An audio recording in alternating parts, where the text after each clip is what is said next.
Welcome all to episode, whatever number it is, I've forgotten, of the Self-Publishing Roundtable. I'm your moderator, not Wade Finnegan. That's Erica Conroy. And my co-panelists tonight are Krishawn Callahan. Hello all. And Robert Chaz Shoot. Happy to report that all the charges were dropped. Excellent. And our special guest for this episode, as you all know, is Zoe Hart. I don't know why I said Hart.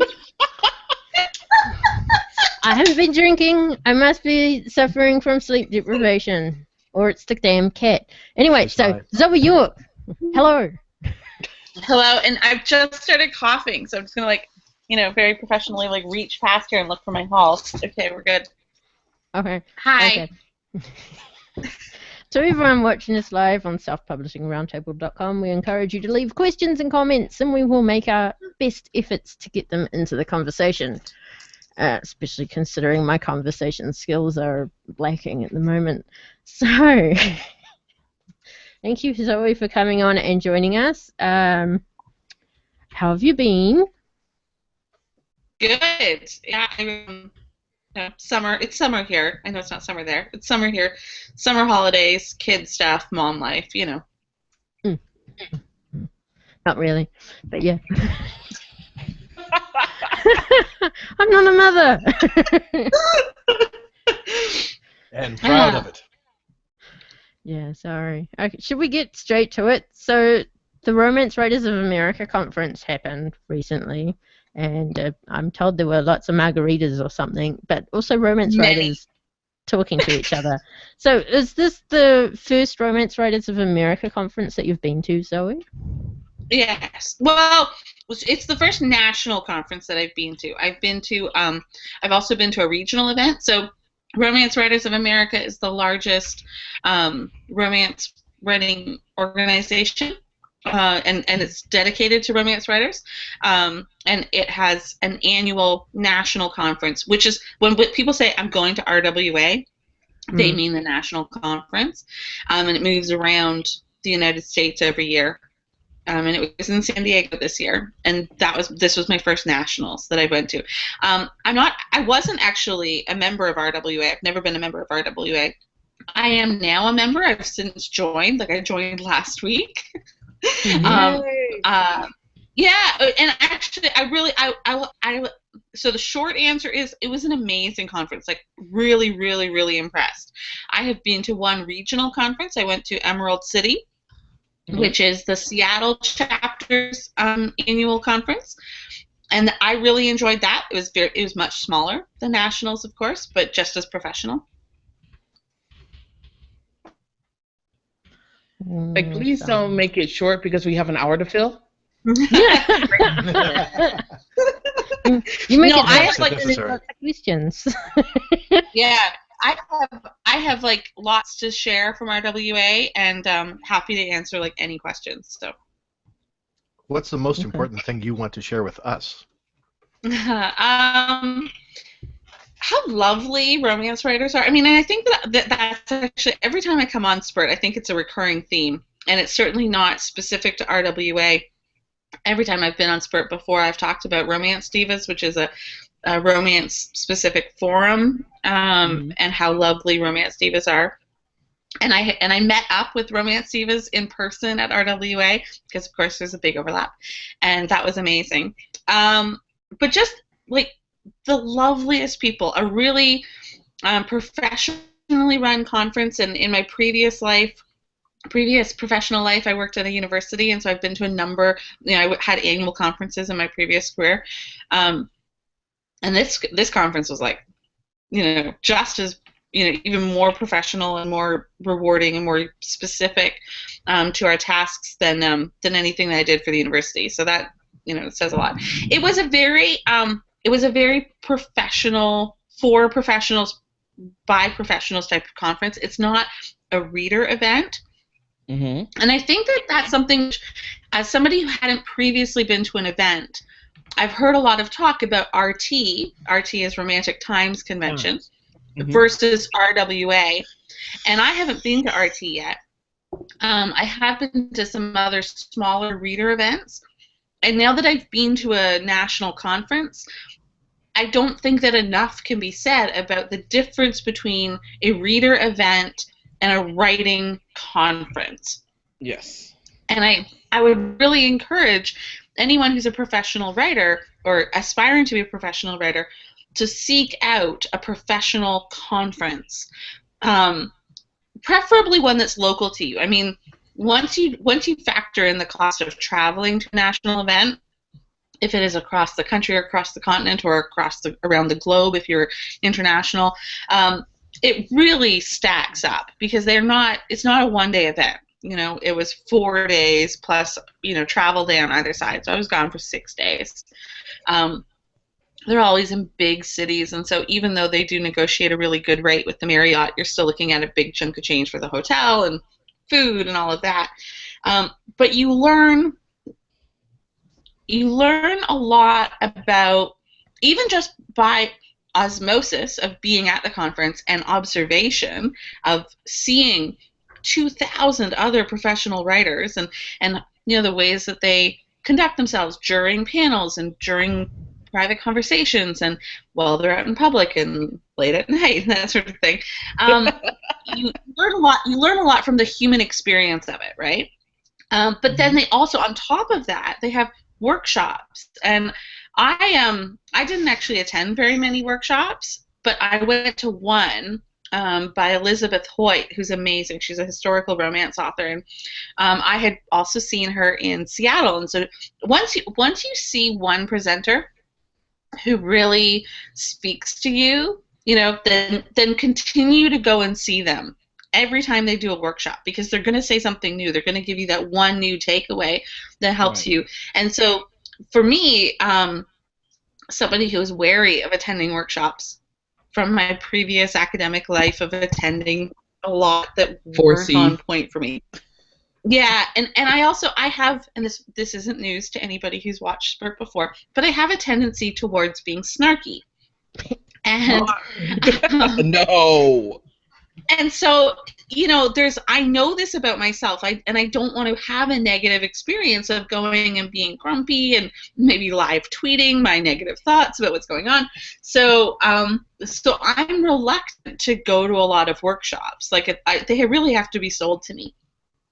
But the one workshop that I did attend, the Elizabeth Hoyt one, was, it was amazing, you know, so I don't know that I actually answered Chaz's question there, but. And what way was it amazing? So Elizabeth Hoyt, first of all, she doesn't accept, you know, the rules of writing. She doesn't accept anybody else's rules other than, you know, the ones that she likes for herself. And she really, I tweeted a whole bunch of things that she said. One writer in the group asked her, I have a friend who told me not to write a cheating story. No, not to write an asshole hero. That's what it was. What do you think about that? And her answer was, unfriend them. Do not listen to them. Unfriend them. Kick that person out of your life. And then somebody else asked about, can I write a cheating story? And she's like, sure you can. You have to make it good, but of course you can. She's so encouraged. She really encouraged us not to put up false barriers for ourselves, and that's something which writers do all the time. Oh, I don't know how that would be received. Oh, maybe I don't know. Maybe I'll just dial it back. And she's like, don't dial it back. Dial it forward. Like, dial it up. You know, make it bigger and bolder. And, yeah. And so that there were a couple of things that she said about that. The other one was about her whole workshop was about emotion, and how every romance needs to be a life or death story. And obviously, in contemporary romance, that's not a literal life or death story, but the stakes have to feel emotionally just that high. And that's something which, you know, in all fiction, newer authors shy from. You know, because we're afraid that it will be melodramatic or over the top or ridiculous, or but the key takeaway there is obviously, if you read an Elizabeth Hoyt book, and she gave us but she gave us a decent bibliography of other people's books as well, if we wanted to look at how other people do it well. And if you look at that, it's not ridiculous when they write it. So it doesn't need to be ridiculous when we read it. And if our first draft of something where we think it's life or death stakes comes off as ridiculous, that just means we have work to do. Right. I like that. I like contrarian advice, so that's lovely. Yeah. Also, I think it was right? I think a week or so ago, if you looked at the #1 in romance fiction, it was definitely an asshole hero plot. Definitely. Mm-hmm. Asshole billionaire. It was very clear. And see, here's the thing. Like, we really we struggle because it might not be something that I want to write or I want to read. And when we individually are giving advice to other people, we impose our own opinions on the entire reader population, right? Mm-hmm. Oh, I don't like love triangles. Well, people like love triangles. You know, there is a reader for absolutely everything. And the more fraught with conflict it is, the more readers will like it. Even if you are like, oh, but I'm such a reasonable adult, I don't like that much conflict. Someone does. The question, there was a question from Trish. Have you been to any of the NINC conferences, and if so, how do they compare to RWA Nationals? NINC and Krishan answered, NINC is Nautilus Inc. So Nautilus Inc. is an annual conference. In order to be a member of NINC, you need to have 2 full-length published works that I think have reached a sales threshold. I'm not a member of NINC. I'm not a member. Up until a week ago, I wasn't a member of RWA either. I haven't been to NINC because you cannot attend unless you are a member. I have lots of friends that have, and the feedback that I got when trying to decide what big conference I wanted to go to this year, because I would say that NINC and RT and RWA all are probably about the same financial investment. You know, they all, for me, they would all require a flight. They all require like about a week of hotels. They all have kind of similar-ish registration fees. And so I only wanted to do one of them. And so for me, weighing those 3, and I would say that they're kind of equal because there will be a segment of your peers. And this is one of the big reasons to go to one of these major conferences, is because there will be a segment of your peers there. Not all of your peers, because some of them aren't going to travel this year. Some of them are going to go to the one that's more local. Like, a lot of the Florida authors join NINC because NINC is always in Florida. Always. Or has been the last bunch of years and will be again this year and next year. Some people prefer the party atmosphere of RT versus the more serious tone of RWA, and so there's that personal preference. But wherever you go, you will find a good chunk of your writing peers. Now, NINC is multi-genre, whereas RT and RWA are really romance-specific. RT is like romance, and then RWA is like romance plus. So there's lots of like, there's suspense writers that have romantic elements that are welcome at RWA, and there's stuff about that. There's historical fiction authors that have romantic elements in their stories too. NINC, it really depends on the year. It depends actually, this is true for all 3 of the conferences. It depends on who's running the workshop tracks. And this is actually something we should probably talk maybe a little bit about. That for a lot of people who are going to get professional development, the strength of your workshops is the make or break. So NINC 2014 was a standout event. Like, it was, Twitter exploded during NINC 2014. I remember watching it from the comfort of my couch. And there was so much stuff coming out of the workshops. People mind blown, tweets galore. The same with our... Pardon? Do you remember who was there? Kristen Painter was there. Uh, Deanna Chase was there. There were lots of people. I mean, just like I actually just followed the hashtag. At any conference, there's a hashtag that's used and encouraged. RWA did a really good job of encouraging the hashtag.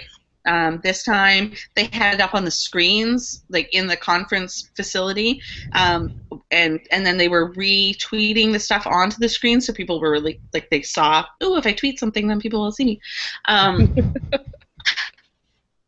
You know, like we're like puppies, you know, we're like, oh, a treat. So anyway, potentially disastrous, by the way, potentially disastrous. But go ahead. RWA 2012 had an amazing self-publishing track that blew people's mind and changed a lot of people's career paths. NINC 2014 was similarly awesome. Last year, 2015. None of the conferences were really that great, and I actually felt at the end of conference season last year, I felt glad that I had stayed home, that I hadn't spent the money to go to any of them. This year, I chose to go to San Diego because I write Navy SEAL romance, and San Diego is home to Navy SEALs. Let's be honest, that was a big part of my motivation. I probably wouldn't have gone. If it had been in San Francisco or New York or I would have gone to Nashville because I've always wanted to go to Nashville. But for me, the location was a big draw. And honestly, I don't think that there was any major big industry changing talk that happened. The data guy who does the Hugh Howey report, he presented. I didn't go to that workshop. And I think that was probably the closest workshop to presenting something really new. The self-publishing track was I want to be polite here because I presented I was on panels as part of the self-publishing track. Erica's laughing at me because I'm not very good at being polite. Well, no, I'm not very good at holding back. I think I'm okay at being polite. The self-publishing track, not a single presentation on the self-publishing track, and it was a topic that had been proposed by the panelists. So normally what happens at a workshop or at a conference is you submit proposals to do workshops, and they're either accepted or rejected, and they put together a track or a couple of tracks. And that's how all the other tracks worked at RWA. But for reasons that I don't know and I didn't ask, the self-publishing track, every single proposal was ignored, basically. And everybody who sent in, I guess, a good proposal, or every known entity that submitted a proposal, I'm not sure how many of us, but we were contacted and said, it's not that topic, but how do you feel about presenting on this topic over here? So we had submitted a proposal to do a workshop, 10 steps to hitting a best-selling list. Oh, and they said no. Well, they didn't say no. They just ignored it. And they contacted us and said, we're doing something different on the self-publishing track. Could you speak to building an audience? No. Well, no, I said yes. We all said yes. Because we were like, okay, 10 steps to building an audience and then hitting a list. No. But it was so from the one bit of kind of gossip that I would bring back from the planning of it is that this year's workshop tracks were fine, but they weren't anything overly special. And I think that speaks a little bit to maybe a shift in who was organizing it this year versus last year or in previous years. I think that the authors, particularly on the self-publishing track, who were asked to speak were knowledgeable and could give something to, like, I was really surprised, for example, in our workshop, I spent a lot of time talking to authors.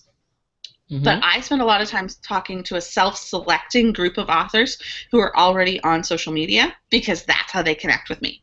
So I was really surprised in my panel how many people didn't understand some absolute basics about Facebook. For example, the difference between a page and a profile, or how you set up a group. So we were talking about building an audience, and it was just one of, many, many points that it's good to have a Facebook group. Mind blown for a lot of people in the audience. And then they got really stuck on how you physically go about setting up a Facebook group. So that, I mean, if I do a workshop again, I would take that that knowledge level into consideration.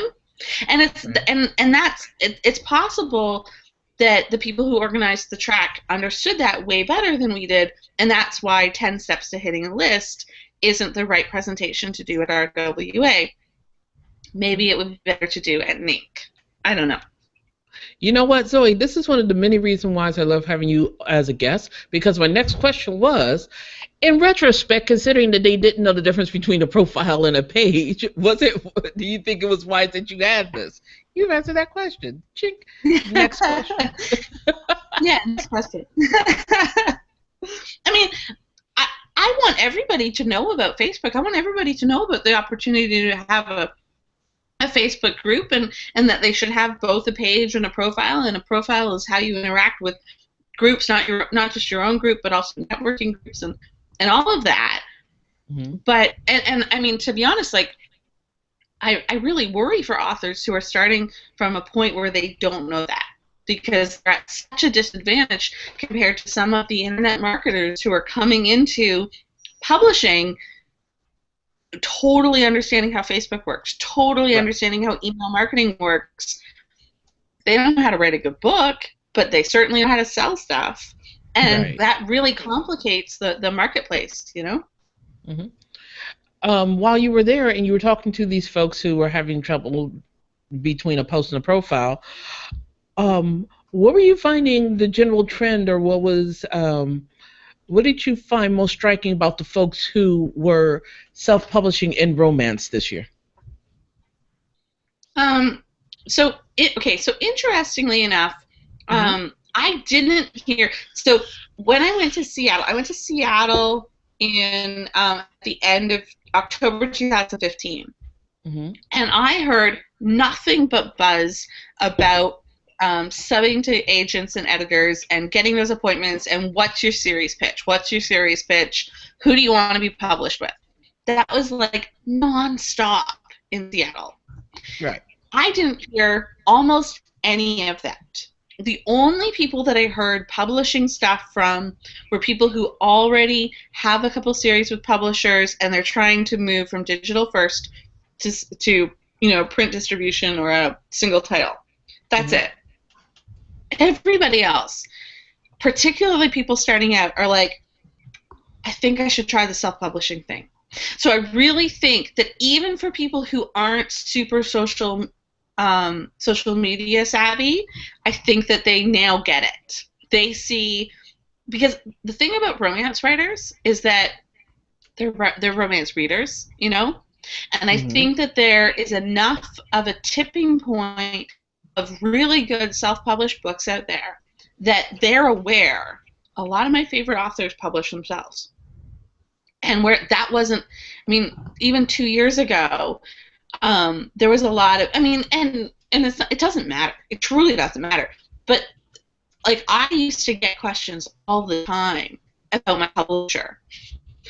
Even though it says Zoe York as the publisher, or Zoe York Press sometimes. It depends what I put as the imprint. But, like, readers would just assume that I had a publisher.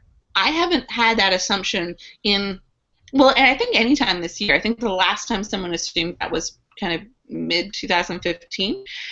So I think that self-publishing awareness has really grown.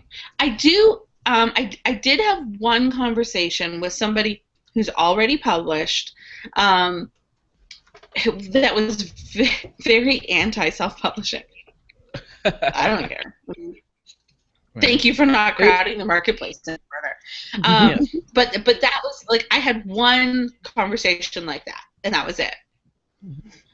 When I was in the ARWA and RWA here in Austin, there was one lady. This was 2007. This is one woman who was self-published, right?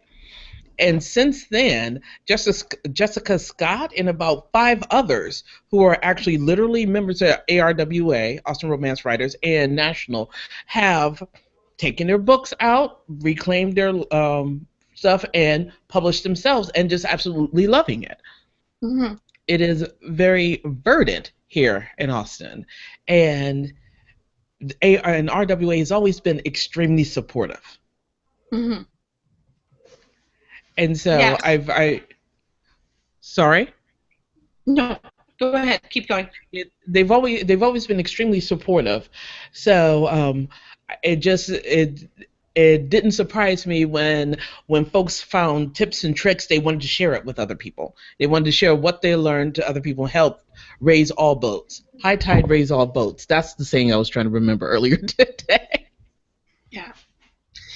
Did you find that to be the case? Yes, and I would say like this. So this year, so every year at RWA, there are awards, and they're called the Rita Awards. This year, 3 indie books, at least 3 that I can think of off the top of my head. At least 3 indie books won Rita Awards, and that is, I think, a record. I think that the first year that indies won was 2014, and I want to say there were 2. Last year there was 1, but this year indies were well represented in the nominees, and then 3 won. A special nod to my friend Angela Quarles, who won in Paranormal Romance, because she beat Nora Roberts. Like, Nora wins the Rita like every year she's nominated, and my friend Angela won, so that's super cool. And yeah, really good books. I mean, like, there were some really, and indies seem to be equally weighted and considered in the Rita judging, so that's great. And there was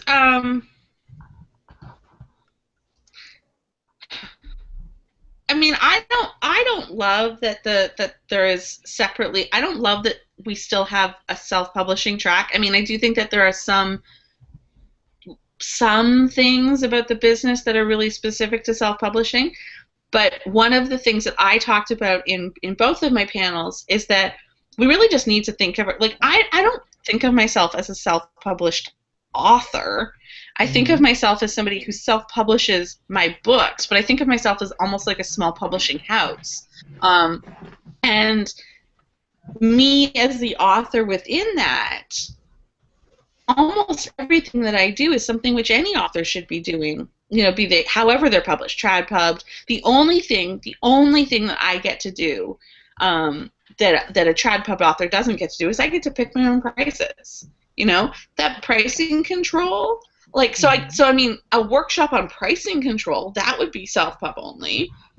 But other than that, you know, all of the marketing stuff and the brand management and craft, and I don't really get the whole point of separate tracks, but that's a side note. I think those separate tracks are just based on misconceptions that are based on cultural inertia. There are a lot of people who are still thinking of publishing as it was 20 years ago, or even 40 years ago. 35. Yeah. Yeah. So what was your other panel about, Zoe? So we did building an audience, and then the other one was the ins and outs of scheduling and production. And so that one was very self-publishing specific, because we get to pick our own schedule, right? So how do you do that? How do you stick to it? And that was quite good. There were lots of questions at the end of that one.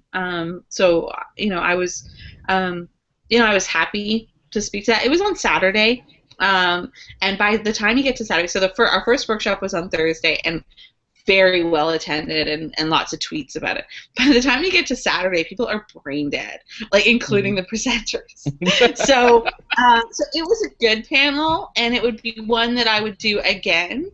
But I don't have as many like stories about that one because we just talked. We talked about what we do. It was a really informal chat.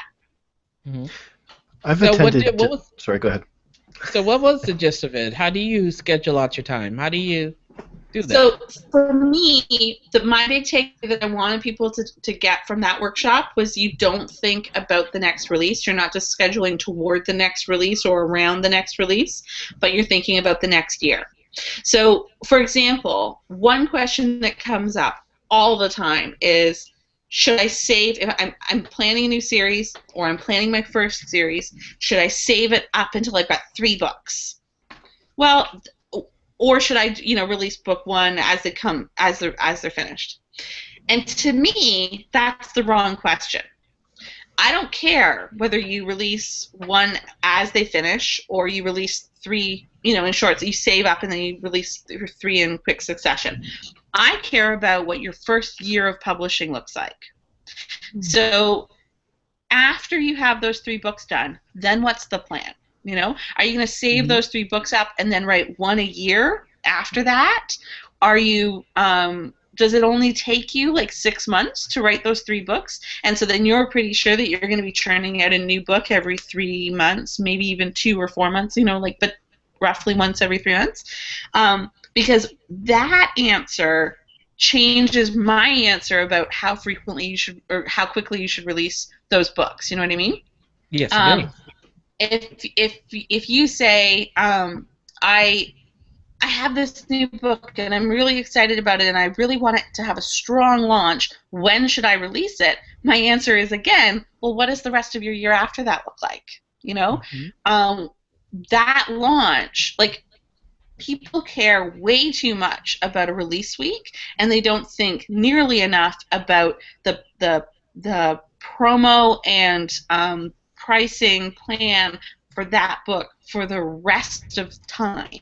Right. So, for example, you have this book and you're super excited about it, and you think, it could get some buzz. It's about an asshole hero, and we know how well those sell. And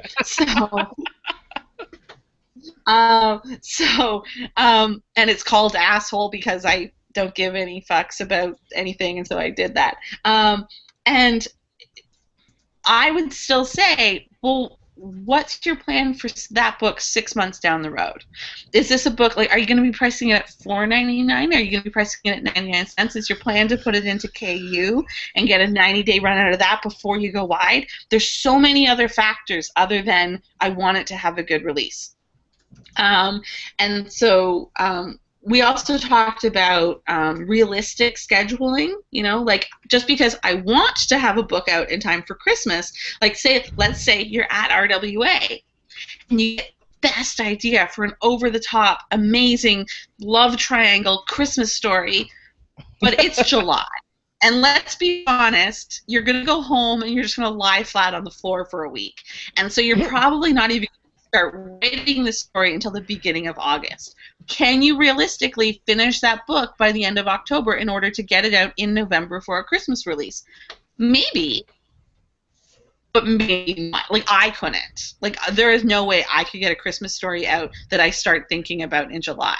So then I'm like, okay, so don't abandon that idea. That's a good idea. Just do it for Christmas next year and build a series around it. And kind of make the Christmas story book 3 in the series, and so you're going to go, like, you've got book 1 maybe might come out in January or February, and then book 2 comes out in June, and then you promo book 1 in October, and then you've got that Christmas story coming out in November. See how that works? So whatever your idea is, think about it in terms of a year calendar.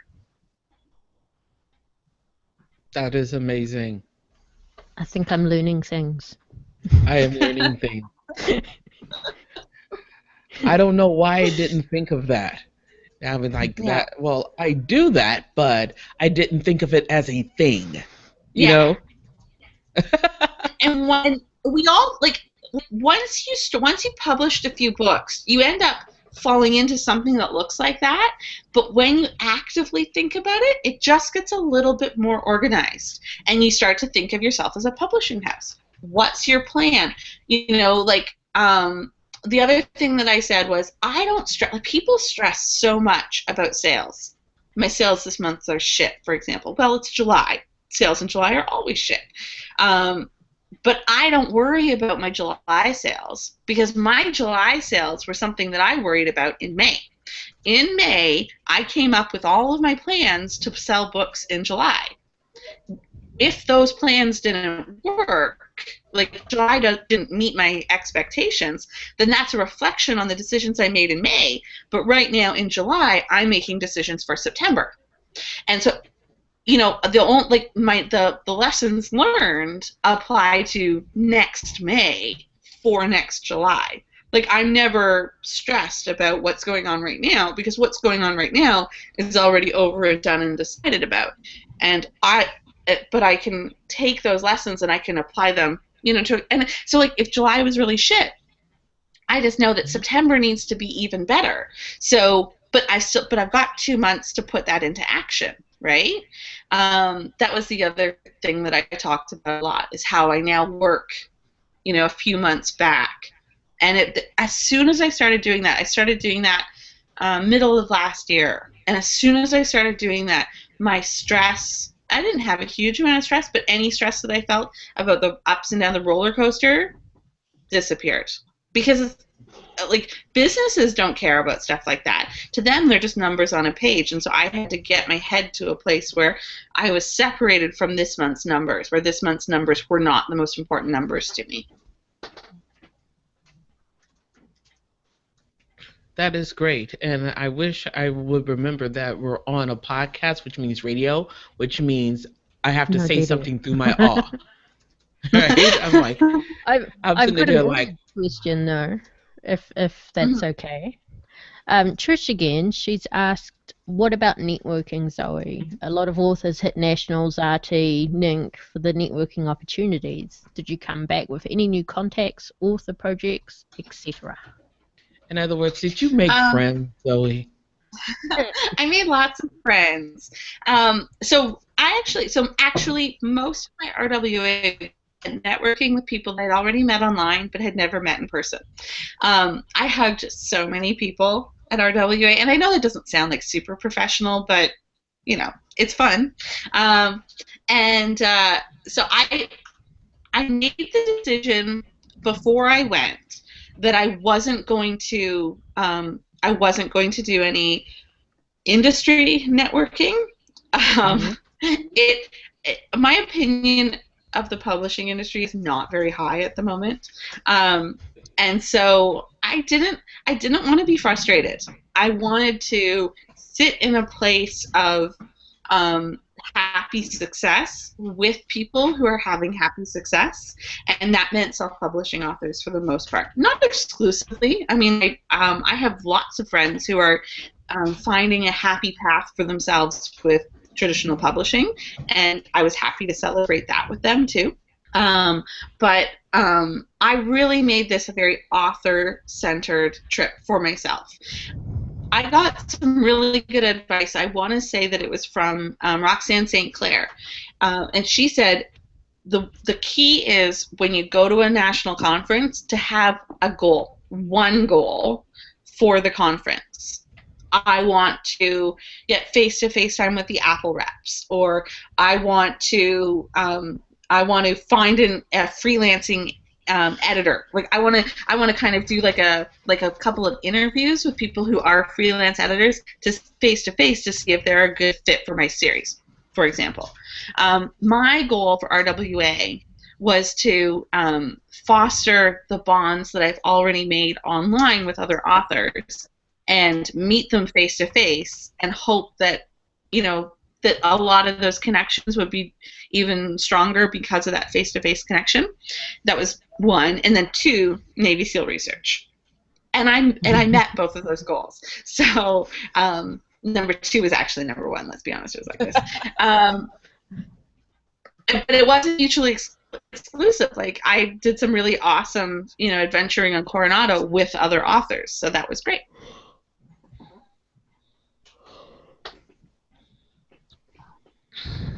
So, was there anything that you wanted to do or panels you wanted to see that you didn't get to? Yes. I wanted to do the data guy panel and I didn't, but I haven't listened to them yet, but I have the recordings. So at some point I will get to listen to at least the panels that I didn't get to. I wanted to see Kristen Painter and Roxanne St. Clair had a really good panel. Like, people were talking a lot about it. They brought props. And Ooh. So, yeah. Is that like, wise in romance?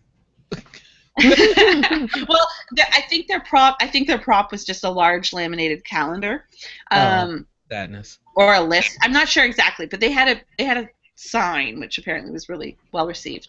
But one of the reasons why, and I knew that I wanted to see their panel, but it conflicted with a lunch that I had. But one of the reasons why I wanted to see their panel, and I'm sure that when I listen to it that it'll be great, is because they're 2 people.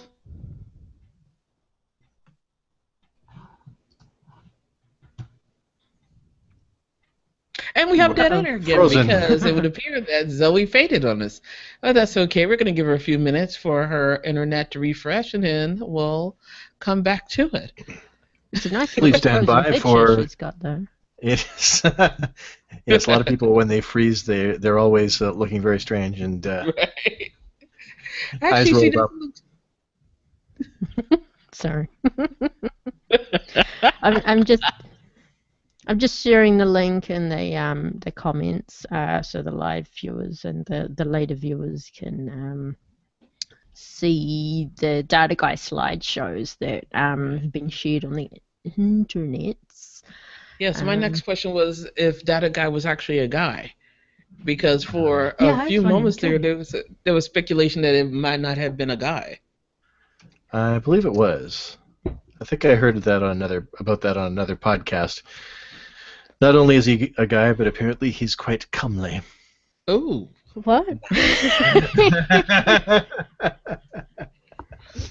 Not only is he a guy, but he's a good-looking guy.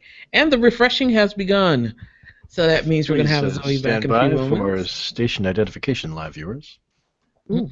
And in the meantime, I'm sitting up here. One of my friends has sent me the link to a Snorlax comfy pillow from Think Geek. Because I'm all about them big, fat, hairy Pokemon. So, are many authors, like especially the full-time ones, are they playing Pokemon Go or something? Oh yes, girl. Yes, this girl. Is something I should be getting into. If you like walking around a lot and you care about Pokemon, yes. If not, no. Yeah, I don't like Hello, the Zoe. around part. Hello, Zoe. Welcome back, Zoe. I'm back. I was like, what just happened to my internet connection? Anyway, I'm back. We were wondering if Data Guy was a guy and if he was cute. I believe that he is a guy, and I don't know because I didn't see him. Oh, sadness. I know. He was a Navy SEAL. There were people who were very excited after his presentation, though. I struggle with his methodology. The idea of extrapolating based on a single day of sales when a single day of sales could be totally, and I know that over like an entire data set, there's probably stuff averages out on a population level, but individually, like, and I think I said this on, maybe it was a blab or maybe it was a hangout, I don't know. Like on the last day that he pulled data, which was like May 4th or May 8th or something like that, I had like it was a month and a half after my last Ainsley release and before a book bug. Mm-hmm. Or maybe it's just after a book bug. Anyway, I don't remember. But the Ainsley data. So I have two pen names, Zoe York and Ainsley Booth, and the Ainsley data would have been really skewed. And my Zoe data was really skewed, like to not like to it would reflect. It was a very poor sales day for Ainsley, and my Zoe pen name had just had a book bub, and so the sales were really high. And I was just like, so would Ainsley be one of those people who makes less than $10,000 a year by your standards, and Zoe would be like someone who's kind of a higher earning author? I mean, they both do well, but neither fit into actually the categories that I think that they would go into based on the extrapolation. Does that matter? Well, it doesn't matter, I think, on a population level, but it doesn't. When I look at what he's saying and I know that it's not actually true about me, I kind of like, I don't know. But I am going to listen to it. If it was recorded, I'll listen to it and I'll report back at some point. Well, I'm a bit skeptical with this stuff when it comes to individual authors, but do you agree or disagree that the trend that he's showing quarter after quarter is encouraging or at least compelling? Definitely. On a population level, I think that what he's showing is way more accurate than any other measurement we have. Like when people try to, like the Nielsen stats, like book scan and that sort of thing, I'm like, please. Yeah, no, nothing. Like that's just, that has no correlation to reality. So. Because ebooks are apparently selling less. Oh my goodness, yes. And paperbacks are a resurgence of sales and paperbacks based on the sales at one bookstore in Seattle. Like, come on. I don't know. You know what? I don't care what anybody says. I think this internet thing, I think it's going to catch on. It just might. Not just Put a some fact. cats on there, some captions. You know, so I was having someone else started on Facebook. They asked, it was Evangeline Holland asked, is historical romance dead? Any thoughts? And lots of people had thoughts, including me. I read them. Oh, did you read that? It was a good conversation. You had like I thought. 3 long paragraphs in a row. You commented 3 times after yourself. I did. I was like, wow, she has an opinion. That's not unusual. I have like lots of thoughts, and after I hit enter, I'm like, oh, but I've got more, and more. But for me, I think that the key that we need to remember, and it's exactly the same point. You know, at my first point, my big takeaway from RWA was how many people don't know how to make a Facebook group. I think that connected to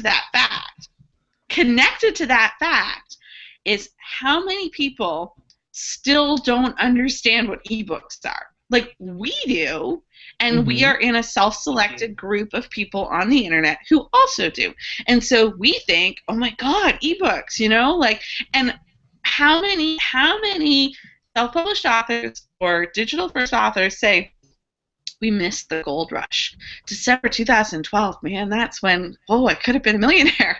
You know, it's like I don't even think that we have really hit the big, I think that we're still in the early adopter stage. Now, it's possible that in the States you guys are moving into like whatever the next stage is after early adopters because of the whole Kindle thing and how many people are on Amazon. But, you know, Erica, and I don't know, you know, you can speak to what it's like in Australia. But Canada. Oh, no. New Zealand. I'm sorry. But a little low and to the left. The other one. A little smarter, but the cooler one. The Canada to the U.S. kind of thing. In Canada, very few people know what ebooks are. Like, literally, they don't know what ebooks are. Not just that they don't read them, but they're unaware of it as a concept. And if you talk about ebooks in any large group of Canadians, you're going to hear things like, do you read them on your computer? And when you say, you know, there's an app you can get for your phone, they're like, oh, that's kind of complicated. So, like, but I mean, we've all seen Star Trek, we know, right? Like, we know in the future they don't read paperback books unless they're like the captain. Everybody else reads them on the little funny machine things, right? Like, this is... Sorry, we're just geeking out. like, I was promised, Gene Roddenberry promised me that everyone's going to read ebooks in the future, so I'm betting on that. But I think that he was right. You know, I think that in 10 years, we're going, like, everybody is going to read ebooks, because even people who think that they read paperbacks and, oh, I love the way the book smells and all of that, they're going to give that up because ebooks are better. They are better. And you can also buy paperbacks. Paperbacks aren't going anywhere. I do think that paperback sales have probably stabilized because we love them, you know? Mm-hmm. They're so pretty, but they are not easier to read. They're not easier to take on a trip. They're not easier to read while you're commuting or in the doctor's office, or when you're cuddling your kid one-handed and their face is like smushed right here. Like, ebooks, people just need to give them a chance, and so many people still haven't even, they aren't even aware of it to know to give it a chance. And then there's this other big chunk who are vaguely aware of it. One of my comments on the historical romance thing, did you guys see the thing about Jude Devereaux? Her publishers rejected her latest book, which is like, the other thing about RWA is that there were a couple of authors, my roommate was one of them, who saw me do that. I'm going to do something inappropriate. They saw me do this. Mm-hmm. That was, I did that so many times in San Diego. No, that is a bad idea. Sale. Zoe does not approve. Like, so many times. And a publisher, you know, rejecting Jude Devereaux's book. I mean, like, maybe it was terrible, but probably not. And there's probably a better way to handle a primary talent like that than to just say, we're not going to publish that. Because if she self-publishes, she will never go back to New York, right? Because the income differential is so high, so insanely high. But she has a serious problem in that most of her readers are still in paperback. And you could see that in the conversation on her Facebook page. She posted on her Facebook. This isn't like a secret or anything. She posted on her Facebook page, my publisher has rejected my latest book because they want me to revise it, and I won't. And so if you read through those comments, so these are people who are on Facebook, so they're not technologically incompetent. There were comments like, would you be able to publish it in an ebook instead? I don't normally read those, but I might make an exception. So this is somebody who doesn't understand that all books are available in ebooks now. Like, it's not either or. You know, so there's this big chunk of the reader population that we don't ever hear from, and so they are invisible to us, but they're still there. And when we convince them to try ebooks and they fall in love with it, we're going to see another nice big spike in sales. Just to double back for a minute, because you mentioned something, but we didn't actually get your answer to it. Erica and CK are aware of your opinion of whether historical fiction, romance fiction, is deathless or not. What was your answer to that question? Oh, of course it's not dead. No, nothing is ever dead, because readers don't actually stop reading anything. Just because publishers stop publishing it, they stop acquiring it because they only have X, Y, Z slots and they want to fill them all with asshole heroes, doesn't mean that it's dead.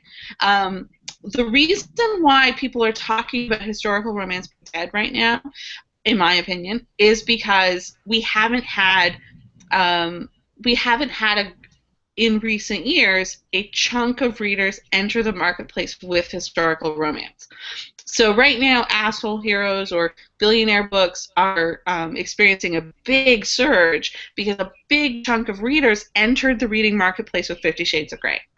They've since moved on from those types of books, but they still are also reading those types of books as well as reading other things. And if you imagine like all the genres of romance, and probably you could even add non-romance genres to the wheel too, but I don't, so but you could imagine readers moving from, you know, they move from billionaires to motorcycle clubs to Navy SEALs maybe, and so you go from rich and dangerous, I don't know, to dangerous to muscled, and then I don't know where you go from seals, like maybe cowboys, maybe small town stuff, but like ex-seals. And eventually, in theory, eventually you circle around, those readers eventually find historical romance. But historical romance has very little in common with billionaire stuff. Even though you think, oh, dukes and billionaires, they're kind of, but the way that the stories are constructed are completely different.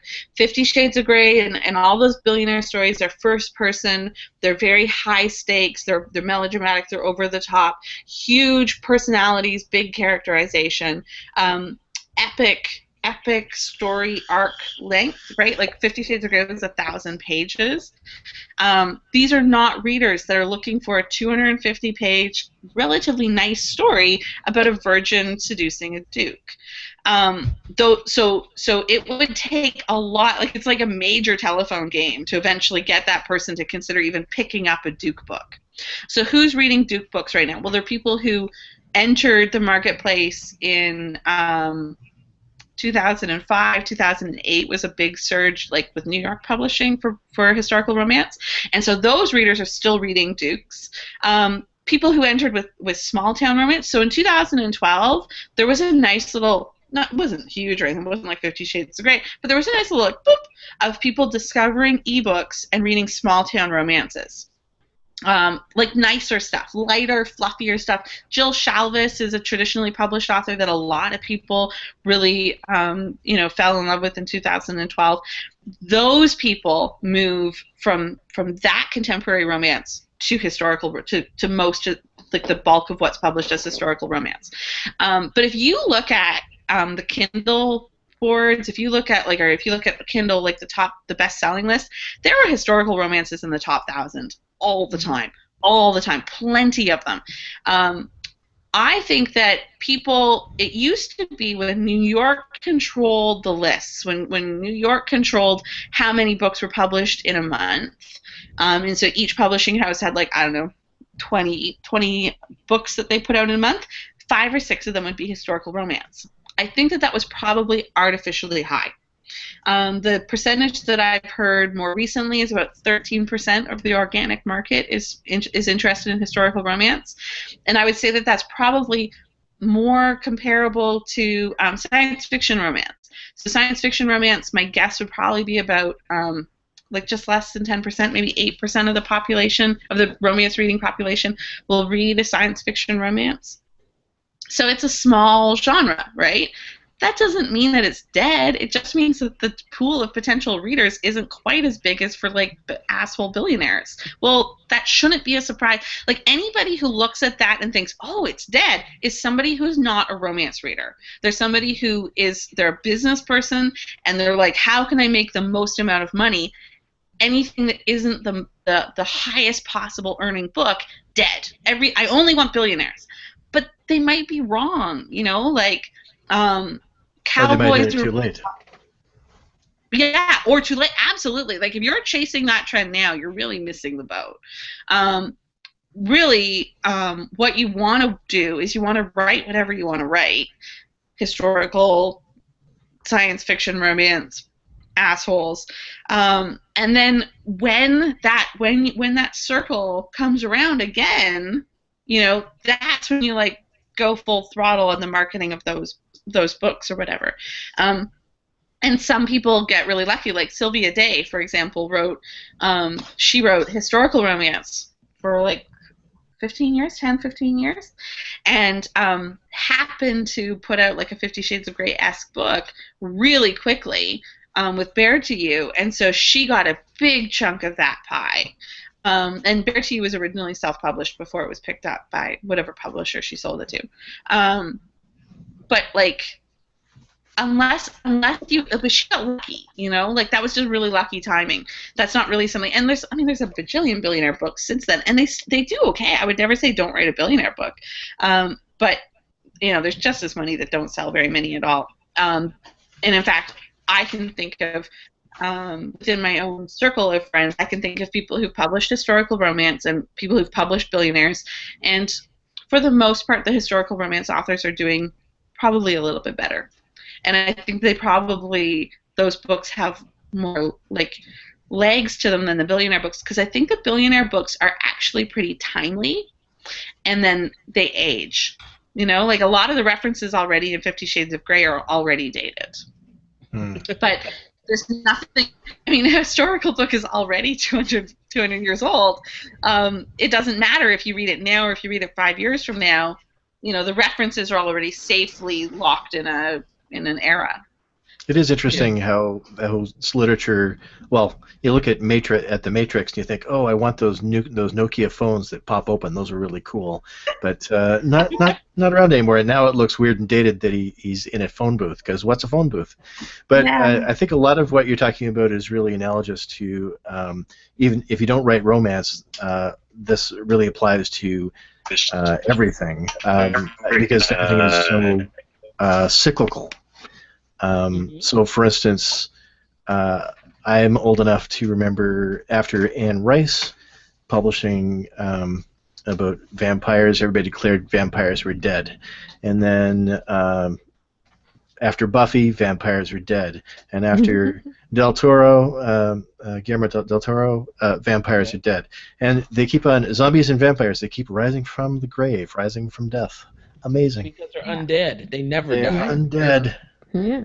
And it's just the track record proves that. I think some cycles, it's kind of like this long orbit, like Halley's Comet. Westerns, I think, are a Halley's Comet. It comes back every 75 years or so. It's like it had a little resurgence with Cormac McCarthy stuff or Unforgiven, and then it goes away. And Westerns, I don't know who's reading Westerns now or what their percentage of the market is. Longmire. Isn't it about time that we got a good Western novel to bring some more life back to that genre? It would be great. Yeah. That's a really good point. I mean, that cycle, I think you'd see it in all genres, or if we're talking about, you know, literature as a whole. I think that you see they're not trends that disappear. They're not trends like this, you know. They're trends. It's like they're all topics or all tropes or you know, themes. They're always selling. You know, they start over here and they sell. Then they rise in sales and then they come back down again. But then, like, I can't think. Even like people say like, oh, Chick Lit was dead. Like they said Chick Lit was seriously dead.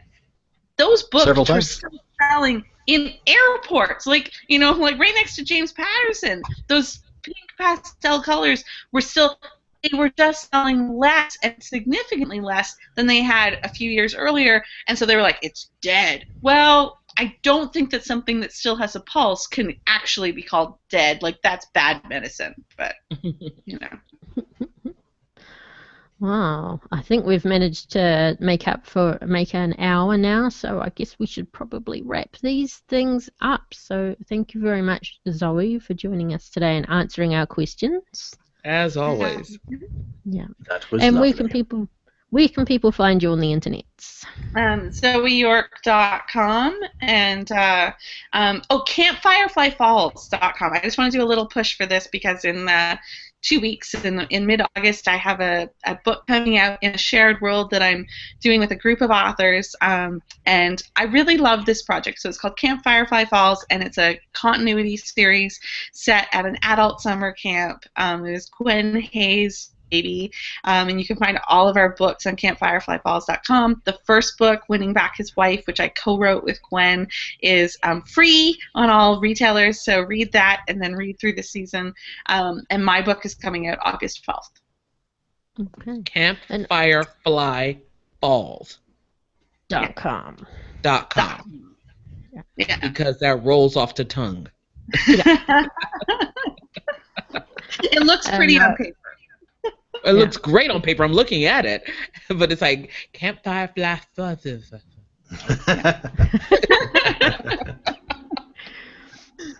So also a big thank you to our live viewers and to our listeners and to the listeners who listen after the live listeners. Thank you. You can catch us this Sunday at 7 p.m. Pacific for our fortnightly roundtable of indie publishing news on Blab. Zoe, are you able to join us on Sunday or not? It's a holiday weekend here. I don't know what I'm doing on Sunday, but maybe. Okay, we'll put you down as a maybe. What And holiday are they having next weekend in Canada? it's Well, Canada Day Land. it's actually a very boring name. It's called the Civic Holiday Weekend. It's just so we have another long weekend. So we have a long weekend in August. It's just to cut down on the suicides. Okay. So just quick spurt stuff. We have currently going on. It finishes this Friday. Is our about 40? No, not about. Over 40 free mystery, thriller, and suspense ebooks are available for free. Obviously, I don't know what I'm saying. I think I need sleep. Anyway, go look at it. There's a link on the website, selfpublishingroundtable.com. We've also opened up submissions for the sci-fi, fantasy, and horror promo, which will be held at the end of August. And if you give me a moment, I can give you the exact date because I can't remember off the top of my head. 24th to the 26th. There we go. If you want to sign up for that one, go to our website and look for the latest blog post on that. Awesome. And finally, who wants to say Xavier's line because Xavier's not here? Anyone? CK, do you have anything to promote? Yes, I do. At alazar.com, ALLAZAR. Not only is Black Golden Sage available, but now the first episode in the Courser series, the bounty hunters who catch folks coming out of hell. It is available on Amazon, and in its debut, it hit number 17 on the Kindle short reads. So first of all, I want to thank you, all of you, for that, because all I did was write and show up. You guys did the heavy lifting. Thank you so much for that. And for those who haven't read it, don't know what we're talking about, hit us up on Amazon. It's there. And we're going to be doing videos for the Self-Publishing Roundtable, talking about world building in the next few weeks. So I want you guys to join us for that as well. What you promoting, Chaz? I am at allthatjazz.com, and I just released a new time travel book. It has Kurt Vonnegut as a character in a time travel novel. That was about the time that had to be done. And so that is what I suggest you check out. It is called Wallflower, and it's a lot of fun. And if that is the end of the podcast, I will take X's line and say, I named a boat after you, Jenny. Sorry, wrong line. Wrong line. Good night, internets. Good night, internets. Good night.